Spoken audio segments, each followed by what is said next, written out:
parachatouradio.com. Bonjour à tous. La paracha de cette semaine est la paracha Vayakel. Vayakel, cela signifie « il rassembla ». En effet, dans cette paracha, Moshe Rabbeinu rassemble l'ensemble de la nation pour finalement faire le compte-rendu de tout ce qui a été réalisé lors de la construction du Mishkan. La semaine suivante sera Pekoudé, c'est-à-dire on rentrera véritablement dans les comptes financiers même de la constitution du Mishkan. Dans Parashat Vayakel, on parle plutôt de la fabrication du Mishkan ainsi que des vêtements des Kohanim. Moshe Rabbeinu a réuni 3 fois les bénis Israël dans leur totalité, pendant les 40 ans du désert, en dehors évidemment du moment où ils ont reçu la Torah au mont Sinaï.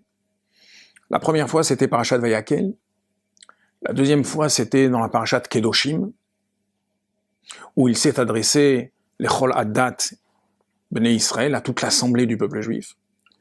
Et puis une troisième fois dans Parashat Nitzavim, lorsqu'il est dit Atem Nitzavim Ayom Kulchem Lifnei Hashem Elokechem. Vous êtes tous debout devant l'Éternel votre Dieu.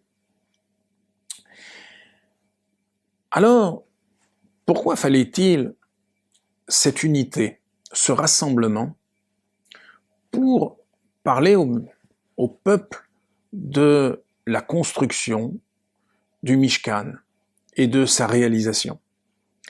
Eh bien, c'est parce que le sanctuaire était destiné à faire venir Dieu sur terre, à faire en sorte que ce monde soit la résidence de la Shekhinah, de la présence divine. Or, la présence divine ne peut venir que lorsqu'il y a l'unité parfaite de notre peuple. La parasha de Vayakel nous rappelle que pour construire des éléments du Mishkan, il a fallu demander aux Juifs de donner le Machatzit HaShekel, c'est-à-dire le demi-cycle. Il est étonnant de voir que la Torah, soudain, demande aux Juifs de donner quelque chose qui est une moitié. À chaque fois qu'on offrait un sacrifice, il devait être parfait, sans aucun manque, sans aucun défaut. Or ici, on demande au Bnei Israël de donner un demi-shekel. La Torah nous dit que le shekel faisait 20 guéras. Donc, un demi-shekel en fait 10. Alors il fallait plutôt dire 10 guéras plutôt qu'un demi-shekel, parce que 10 c'est un mispar shalem, c'est un nombre parfait.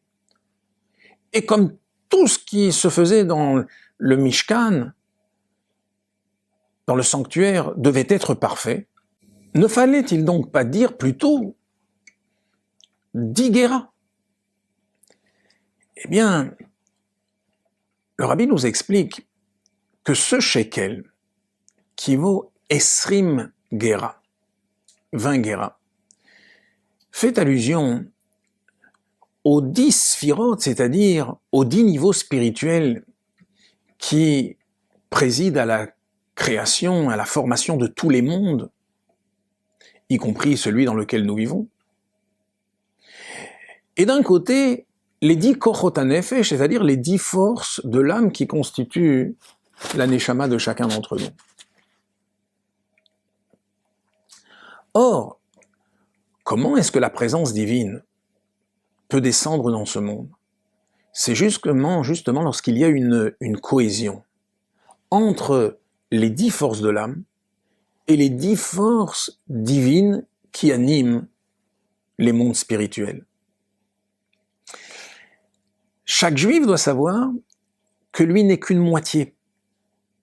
L'autre moitié, c'est la divinité, les sphirotes qui animent le monde.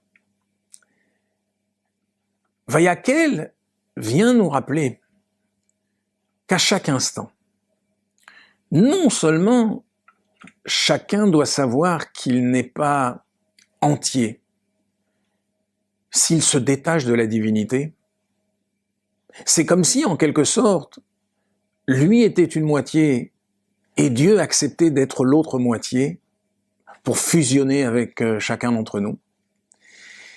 Mais qu'également, chaque juif doit se considérer vis-à-vis de son prochain comme une moitié. C'est-à-dire que la shlémout, la perfection d'un juif ne peut pas être obtenue par sa propre élévation, par son propre travail, mais également par la solidarité, par l'union, par la hardout, l'unité qu'il doit rechercher avec un autre juif. Voilà le sens de cette paracha Vayakel, ce rassemblement, qui vient insister sur le fait que la perfection d'un juif vient précisément lorsqu'il prend conscience qu'il n'est qu'un machatzit, qu'il n'est qu'une moitié, que sa vie matérielle n'est qu'un aspect de son existence, et que cet aspect doit fusionner avec le spirituel. Que même si nous sommes suffisamment élevés dans notre service de Dieu, mais nous n'aurons la perfection que si nous partageons cette élévation avec un autre juif. Alors cette paracha vient nous montrer que nous attendons un autre Hakel, une autre réunion, un autre rassemblement du peuple juif. Comme il est écrit, Kahal Gadol Yashuvu Heina, une grande assemblée reviendra là-bas, c'est-à-dire en Eretz Israël. Comment peut-on obtenir cette réunification que nous attendons tous depuis tellement de temps? C'est justement lorsque nous saurons que nous ne sommes qu'une moitié et que nous devons à chaque instant cultiver l'unité de notre peuple. Au revoir à tous.